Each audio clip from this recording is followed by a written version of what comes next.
बहुत समय पहले की बात है।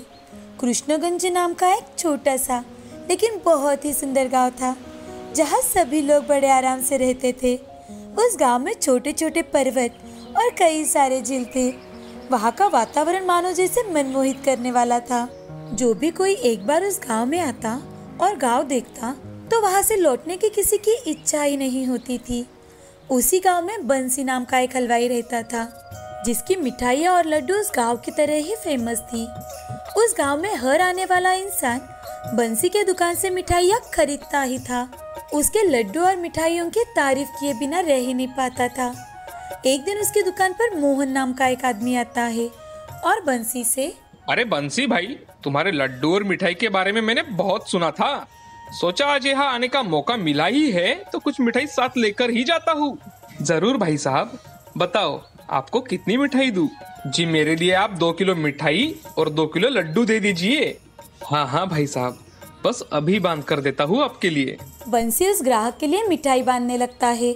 तभी मोहन एक लड्डू खाकर देखता है और फिर बंसी से कुछ पूछने की सोचता है और बंसी से, अरे बंसी भाई, बुरा ना मानो तो मैं आपसे कुछ पूछ सकता हूँ?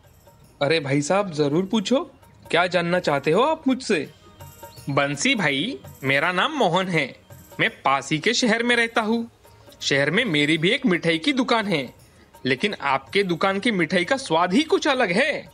मैंने आज तक कभी इतनी स्वादिष्ट मिठाई नहीं खाई। क्या आप मुझे बता सकते हो कि आपकी इतनी स्वादिष्ट मिठाई और लड्डू कैसे बनते हैं? अरे मोहन भाई, स्वादिष्ट तो इसीलिए बनती है कि मैं हमेशा इसमें देसी घी मिलाता हूँ। बाकी मैं किसी चीज का इस्तेमाल नहीं करता। ये लो मोहन भाई, ये आपकी मिठाई। बंसी मोहन को मिठाई देता है। मोहन मिठाई लेकर वहां से जाने ही वाला था। तभी मोहन बंसी से एक कार्ड देते हुए कहता है कि बंसी भाई, आप ये मेरा कार्ड रख लो, जिसमें मेरे दुकान का और मेरा फोन नंबर है। आप जब भी शहर आओगे तो हमारी दुकान पर जरूर आना। शायद आपके आने की वजह से ही हम आपकी तरह स्वादिष्ट मिठाई बना सके। हाँ मोहन भाई, मैं जरूर आऊंगा। मोहन बंसी को कार्ड देकर वहां से चला जाता है। इधर बंसी का कारोबार भी अच्छे से चल रहा था। बंसी हर रोज सुबह जल्दी उठता, अपने घर 2 गाय का दूध निकालता था। फिर उस दूध को उबालकर मक्खन के लिए बाजू में रख देता था और पिछले दिन के मक्खन से ही ताज़ा ताज़ा घी बनाकर उसी घी से मिठाइयाँ बनाता था और 10 बजे तक ताज़ी मिठाइयाँ दुकान में रखकर उन्हें बेचता था। बंसी के दुकान खोलते ही उसकी दुकान पर लोगों की भीड़ लग जाती थी। भाई मुझे 1 किलो मिठाई। मुझे भी 2 किलो मिठाई देना बंसी भैया। अरे बंसी भाई, मुझे भी 1 किलो जल्दी मिठाई दे देना, मेरे घर पर आज मेहमान आने वाले हैं। अरे हाँ हाँ, सबको मिठाई मिलेगी। बंसी सबको मिठाइयाँ तोल कर देने लगता है। आज दुकान पर बंसी की मदद करने के लिए उसका बेटा भी आया था, जिसने अभी अभी शहर से अपनी पढ़ाई पूरी की थी। कुछ ही घंटों में हमेशा की तरह बंसी की सारी मिठाइयाँ और लड्डू खत्म हो जाते हैं। उनकी मिठाइयाँ अच्छी होने के कारण उनकी आमदनी भी अच्छी खासी हुआ करती थी। लेकिन बंसी के बेटे बिरजू के मन में ज्यादा पैसे कमाने का लालच था। एक शाम को बिरजू और बंसी घर पर बैठकर मिठाई का कुछ सामान देख रहे थे। तभी बिरजू अपने पिताजी से कहता है कि पिताजी, हम मिठाई और लड्डू ज्यादा कैसे बना सकते हैं? अरे बेटे, हमारी गाय जितना दूध देती है मैं उस सब दूध का घी बना देता हूँ और उतने घी से हम इतनी ही मिठाई और लड्डू बना सकते हैं। पिताजी, हम बाजार का घी भी तो खरीद सकते हैं और ज्यादा लड्डू और ज्यादा मिठाई बना सकते हैं। आपको पता है, कल मुझे शहर से मोहन भाई साहब का फोन आया था। उन्होंने पूछा है कि क्या हम उन्हें हर रोज 20 किलो लड्डू और 20 किलो मिठाई दे सकते हैं। सोचो पिताजी, हमें कितना मुनाफा होगा। बेटे, हमारे लड्डू और मिठाई की खासियत सिर्फ हमारा घी है। अरे पिताजी, आप कुछ ज्यादा ही सोचते हो। बाजार के घी में भी उसी तरह की खुशबू आती है और बाजार के घी में हम हमारे घर का घी मिला देंगे तो किसी को कुछ भी समझ नहीं आएगा। बेटे, बात तो तुम्हारी बिल्कुल सही है। वैसे भी हमारे बहुत सारे ग्राहक खाली हाथ ही जाते हैं। अगले दिन बिरजू शहर चला जाता है और वहां से देसी घी खरीद कर लाता है और साथ ही मोहन की दुकान पर जाकर उनसे मिठाई और लड्डू का ऑर्डर भी लेकर आता है। अगले दिन बंसी ने हर रोज की तरह अपना घी बनाना शुरू किया। उन्होंने अपने घी के साथ बाजार से लाया हुआ घी मिला दिया और मिठाई और लड्डू बनाना शुरू कर दिया। हर रोज की तरह उन्होंने अपनी दुकान 10 बजे ही खोली और मोहन को भी ऑर्डर की मिठाई भेज दी। इधर हमेशा की तरह बंसी के दुकान पर ग्राहकों की भीड़ उमड़ गई। अरे भैया, मुझे 3 किलो लड्डू देना। मुझे भी 2 किलो मिठाई देना बंसी भैया। आज उनकी दुकान पर हमेशा से ज्यादा मिठाई और लड्डू थे। फिर भी शाम 5 बजे तक उनकी सारी दुकान की लड्डू और मिठाइयाँ खत्म हो गई थी। वो दोनों घर पहुँचते हैं। घर पहुँचकर बिरजू अपने पिताजी से, देखा पिताजी, आज हमें रोज से 10 गुना ज्यादा आमदनी हुई है। हाँ बेटे, और काम भी बहुत कम। मैंने आपसे कहा था ना पिताजी कि हमें इससे बहुत मुनाफा होगा। अब आप देखना, हम जल्द ही बहुत अमीर बन जाएंगे। दोनों मुनाफा देखकर बहुत ज्यादा खुश हो जाते हैं। अगले दिन से उन्होंने मिलावट का सिलसिला जारी ही रखा।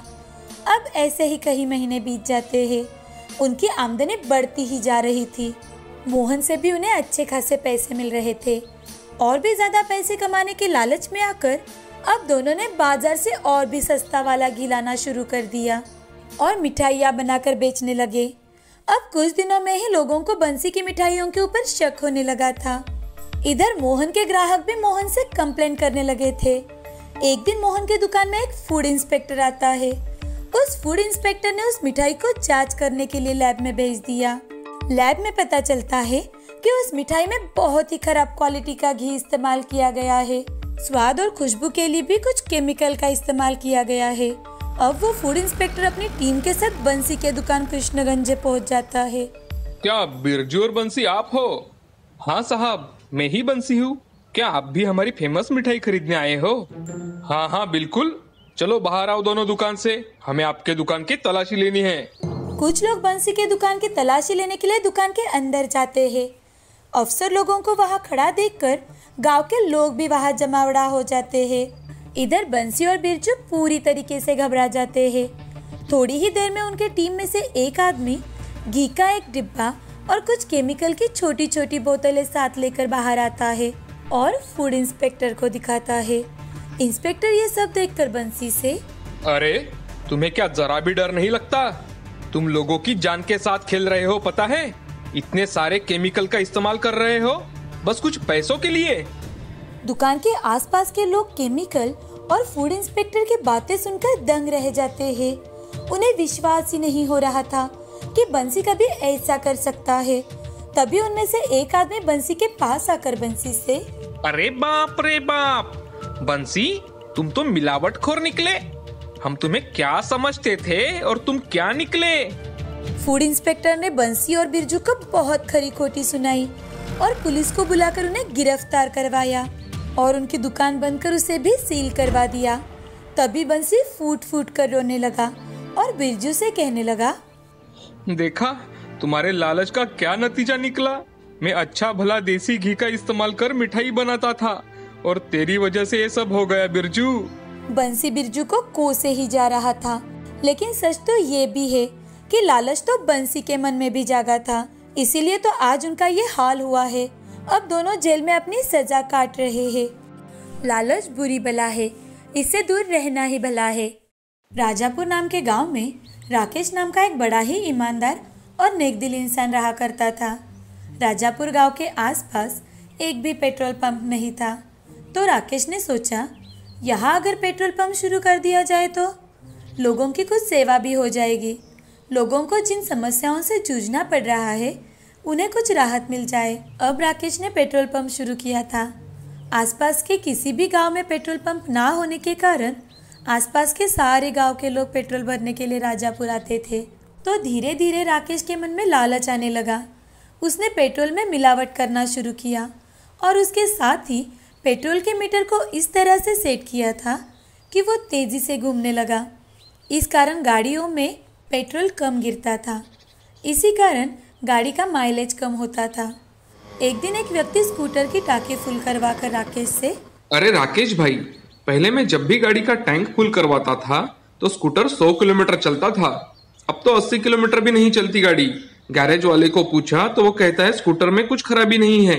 अरे भाई मुझे क्या पता, आपकी स्कूटर पुरानी है इसी कारण माइलेज कम देती होगी। हमारे यहाँ कुछ भी खराबी नहीं है। जरा आपकी गाड़ी को छेद है क्या देखो। आप गाड़ी के ऊपर भी जरा ध्यान दिया करो। उस व्यक्ति को कुछ भी समझ में नहीं आया और वो पेट्रोल भर के वहाँ से चला गया। उस पेट्रोल पंप पर रोज राजू नाम का एक व्यक्ति पेट्रोल लेने के लिए आता था। उसकी एक छोटे से गांव में दुकान थी। वो राकेश के पेट्रोल पंप से पेट्रोल भरता और गांव जाकर 15 रुपए ज़्यादा लेकर बेचता था। एक दिन राजू राकेश के पास आकर, नमस्ते सर, मैं राजू हूँ। आप तो मुझे जानते ही हो। सर, मुझे आपसे कुछ बात करनी है। जी कहिए। सर, आपके पेट्रोल पंप पर कुछ दिनों से पेट्रोल कम डाल रहे हैं। मैं 1-1 लीटर की बोतल भरकर बेचता हूँ। पिछले कुछ दिनों से अगर मैं 5 लीटर पेट्रोल लेता हूँ तो वो 4 ही लीटर भर रहा है। मेरी आपसे रिक्वेस्ट है कि आप मशीन चेक करवा लीजिए। और साथ ही पेट्रोल में मिलावट है ऐसे लोगों की कंप्लेंट भी आ रही है। जरा जबान संभाल के बात करो। ये क्या कह रहे हो तुम?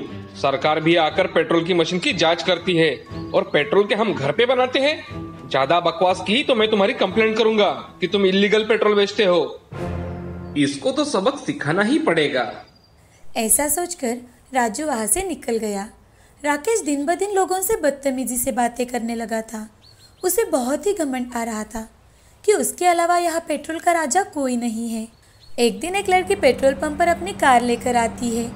गाड़ी में पेट्रोल बहुत ही कम था तो उसने राकेश के पेट्रोल पंप पर पेट्रोल भरवाया। तभी उसका ध्यान पेट्रोल के कांटे पर गया, जो कि 5 लीटर पेट्रोल भरने पर हाफ पर आ जाता था। लेकिन उस दिन वैसा कुछ भी नहीं हुआ। पेट्रोल भरकर जाते समय उसने अपने दोस्त पार्थ को फोन लगाया, जो कि उस जिले का कलेक्टर था। उसने पार्थ को सारी हकीकत बता दी। उसी समय गांव में पेट्रोल के दाम बढ़ने वाले हैं, ये खबर पहुंचती है तो गांव के सारे लोग अपनी अपनी गाड़ियां लेकर पेट्रोल पंप भरवाने के लिए लाइन लगाते हैं। उस दिन पेट्रोल पंप पर राकेश अकेला ही था। उसने पेट्रोल खत्म होने तक गाड़ियों में पेट्रोल भरा। उसके बाद, अभी पेट्रोल खत्म हो गया है, किसी को भी नहीं मिल सकता। अरे अरे अरे, हम क्या पागल हैं? सुबह से लाइन में जो खड़े हैं, तुम्हें समझ में नहीं आता क्या? अरे पेट्रोल के दाम बढ़ने वाले हैं इसलिए तुमने लाइन लगाई हुई है। पेट्रोल खत्म हो गया तो इसमें मेरी क्या गलती है? अब कल आ जाना सब पेट्रोल भरने। ऐसा कहकर लोग वहां से निकल जाते हैं। कुछ दिन बाद पार्थ सच का पता लगाने के लिए गांव में आ रहा था तो उसे बीच में ही राजू का दुकान दिखाई दिया। वो तुरंत ही अपनी गाड़ी रुकवाता है। राजू उसके बचपन का दोस्त है। राजू को देखते ही पार्थ को बहुत खुशी हुई। इतनी बड़ी लाल लाइट वाली गाड़ी अपने दुकान के सामने रुकी है, ये देखकर राजू भागकर गाड़ी के पास जाता है। तभी पार्थ गाड़ी से नीचे उतरता है और राजू से, अरे राजू, राजू तुम ही हो ना? मुझे पहचाना तुमने? राजू सोचने लगा लेकिन उसे कुछ ख्याल में नहीं आ रहा था। तभी पार्थ, राजू, मैं तुम्हारे बचपन का दोस्त पार्थ हूँ। हम बचपन में एक साथ खेलते थे, एक साथ स्कूल में जाते थे, किसान काका के खेत से आम भी एक साथ चुराया करते थे। भूल गए क्या? मेरी अभी अभी यहाँ ट्रांसफर हुई है। मैं यहाँ का कलेक्टर हूँ। कलेक्टर? अरे वाह, कितने बड़े साहब बन गए हो मेरे दोस्त तुम। तुम्हें यहाँ देखकर खुशी हो रही है, पर यहाँ कैसे आना हुआ तुम्हारा? पार्थ ने सारी बातें राजू को बताई। अरे राजू, मैं यहाँ एक पेट्रोल पंप की जांच करने के लिए आया हूँ। तभी राजू ने भी अपने साथ घटी सारी घटनाएं पार्थ को बताना शुरू किया। अरे क्या कहूँ पार्थ, पहले तो सब अच्छा चल रहा था। राकेश भी बड़ा अच्छा आदमी था, लेकिन अब उसे इतना घमंड चढ़ चुका है कि उसके जैसे लोगों को कुछ भी बोलो तो उल्टा ही हमें 10 बातें सुना देता है। लेकिन अब तुम आए हो तो उसको अच्छा सबक सिखाएंगे। हाँ जरूर, मैंने सुना है कि वो पेट्रोल में भी कुछ मिलावट करता है। हाँ, रामपुर से लेकर यहाँ तक सभी में यही चर्चा है। पार्थ यहाँ वहाँ देखता है। तभी उसकी नजर एक गाड़ी पर गई और उसने उस तरफ इशारा कर राजू से, राजू, क्या मुझे इस गाड़ी में से थोड़ा पेट्रोल मिल पाएगा? हाँ, अभी लाता हूँ मेरे दोस्त। पार्थ वो पेट्रोल टेस्ट कराने के लिए भेज देता है और दूसरे दिन खुद की गाड़ी लेकर राकेश के पेट्रोल पंप पर पहुंच जाता है ताकि राकेश को कोई शक ना हो। पार्थ एक कैन को लेकर राकेश के पास जाता है। सर, मेरी गाड़ी उस सड़क के पास बंद पड़ी है। मेरी गाड़ी में पेट्रोल पूरी तरह से खत्म हो चुका है। मेरे पास इस कैन के सिवाय कुछ भी नहीं है। क्या आप मुझे इसमें पेट्रोल भर कर देंगे? राकेश हमेशा की तरह बदतमीजी से बात करने लगता है। अरे भाई, हमें तो सिर्फ गाड़ी में ही पेट्रोल भरने की परमिशन है। हम ऐसा बोतल में पेट्रोल नहीं दे सकते। हाँ, अगर सच में ही तुम्हें पेट्रोल की जरूरत है तो आप एक काम कीजिए, आप मुझे 1 लीटर पेट्रोल के पीछे 15 रुपए ज्यादा दीजिए, तभी मैं आपको बोतल में पेट्रोल दूंगा। ठीक है, मुझे आपको 15 रुपए ज्यादा देने में कोई प्रॉब्लम नहीं। पेट्रोल भरने के बाद पार्थ इंस्पेक्टर को आवाज देता है। इंस्पेक्टर, यहाँ आ जाइए। तभी इंस्पेक्टर, कांस्टेबल और राजू वहां आ जाते हैं। मिस्टर राकेश, आपको अरेस्ट किया जाता है। क्या आप जानते हो मैं कौन हूँ? मैं इस जिले का कलेक्टर हूँ। राजू ने आपके खिलाफ कंप्लेंट की थी और भी कई लोगों ने आपके खिलाफ कंप्लेंट दर्ज करवाई है। कांस्टेबल, ये चेक करना इसमें 5 लीटर पेट्रोल है या नहीं। ये सब देख राकेश बहुत घबरा जाता है और कुछ समझ ना आने के कारण पार्थ के सामने गिड़गिड़ाकर माफी मांगने लगता है। वही दूसरी ओर कांस्टेबल ने पेट्रोल को 5 लीटर की कैन में भर दिया, पर वो 5 लीटर से कम था। ये देख पार्थ, अब बोलो, कब से चल रहा है ये सब? तुम्हारे पेट्रोल में मिलावट भी पाई गई है, जिस कारण अब तुम्हारे पेट्रोल पंप पर सील लगाई जाएगी। चलो पुलिस स्टेशन। सर, मैं सबके सामने हाथ जोड़ता हूँ, मुझे माफ कर दीजिए। मैं सबसे माफी मांगने के लिए तैयार हूँ। मैं आज के बाद ऐसा कुछ भी काम नहीं करूंगा। मैं किसी के साथ बेईमानी नहीं करूंगा। मुझे माफ कर दीजिए, मुझे छोड़ दीजिए। ठीक है, लेकिन अगली बार से अगर यहाँ ऐसा कुछ हुआ तो मुझे जरा भी वक्त नहीं लगेगा तुम्हारा पेट्रोल पंप बंद करने के लिए। राकेश, अपने आप से कभी पूछा है कि तुम कैसे इंसान थे और तुमने ये पेट्रोल पंप लोगों की असुविधा ना हो इसलिए शुरू किया था ना? तो ऐसे लालच में क्यों आ गए तुम? तुम्हारा ये आखिरी चांस है। धन्यवाद साहब, मेरी गलती के लिए मैं बहुत शर्मिंदा हूँ। मैं आगे से ऐसा काम कभी नहीं करूँगा। अब राकेश ने बड़ी ईमानदारी से पेट्रोल भरना शुरू कर दिया। अब राजू भी अपना काम अच्छे से करने लगा। इस कहानी से हमें ये सीख मिलती है कि हमें हमारा काम ईमानदारी से करना चाहिए। बहुत समय पहले की बात है। गांव के नजदीक एक जंगल में एक गुरु और चेला रहते थे। दोनों दिन रात भगवान के भजन और ध्यान में लगे रहते थे। वे दोनों पास के गांव में जाते, कुछ भिक्षा लेते और फिर भगवान के भजन कीर्तन में लीन हो जाते थे। ऐसे ही उनका जीवन व्यतीत हो रहा था। एक दिन साधु बाबा को कुछ कारणवश तीर्थ यात्रा पर जाना पड़ता है। साधु बाबा अपने शिष्य के पास आते हैं और उसे, बेटा, कुछ दिनों के लिए तुम्हें अकेला ही रहना होगा। मैं कुछ दिनों के लिए तीर्थ यात्रा पर जाने वाला हूँ। मैंने तुम्हें जो सिखाया है वो सब याद रखना। और हाँ, एक खास बात मेरी हमेशा ध्यान में रखना, तुम हमेशा अपना जीवन सादा बिताना। जी गुरुदेव। एक दिन सुबह हमेशा की तरह शिष्य ने अपनी दिनचर्या की शुरुआत की।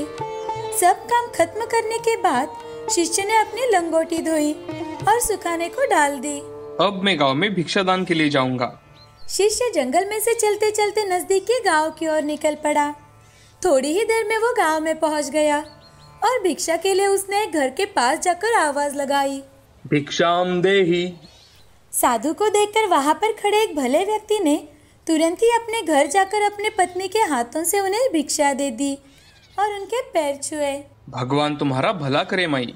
भिक्षा लेने के बाद में साधु अपनी कुटिया की ओर जाने के लिए निकल पड़े। थोड़ी देर बाद जैसे ही वो अपनी कुटिया में जा पहुंचे तो उन्होंने देखा कि एक चूहा उसकी लंगोटी को कुरेदकर वो टुकड़ा मुंह में लेकर वहां से भाग रहा है। अरे, ये तो मेरी लंगोटी का टुकड़ा लगता है। हाँ, वही है। हे भगवान, अब मुझे गांव जाकर दूसरी लंगोटी मांग कर लानी पड़ेगी।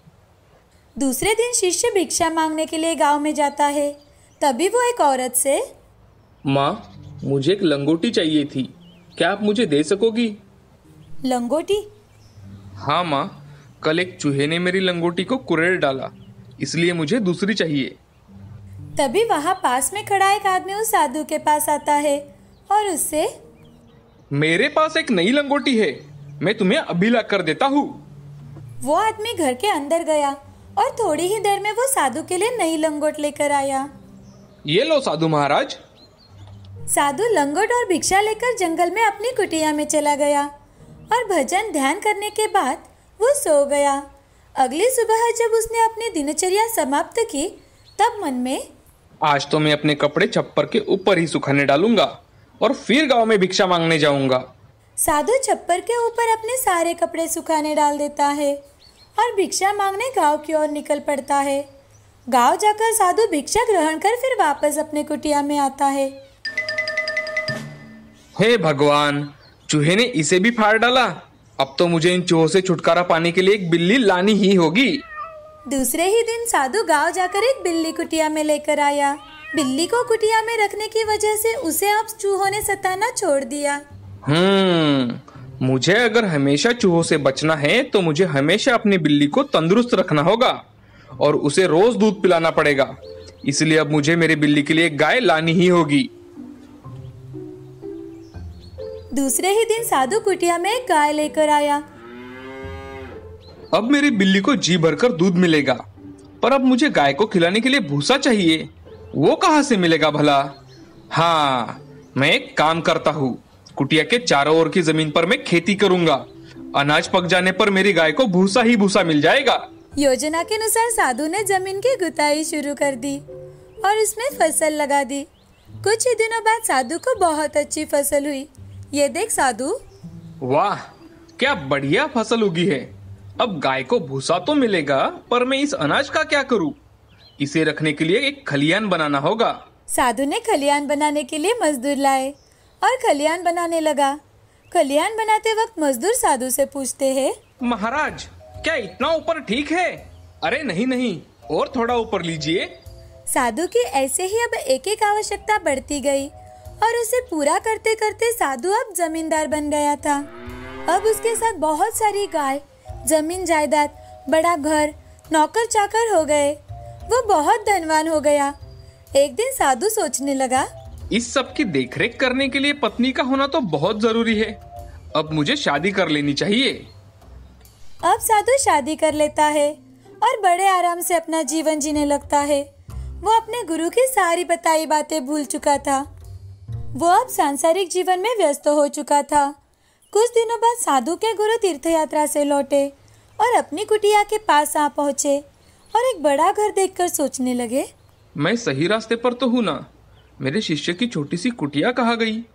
लगता है किसी अमीर आदमी ने बेचारे मेरे शिष्य को भगाकर यहाँ अपना अधिकार जमा लिया है। तभी गुरु को बाहर एक नौकर दिखाई दिया तो गुरु ने उससे पूछा, भले आदमी, यहाँ एक साधु रहता था।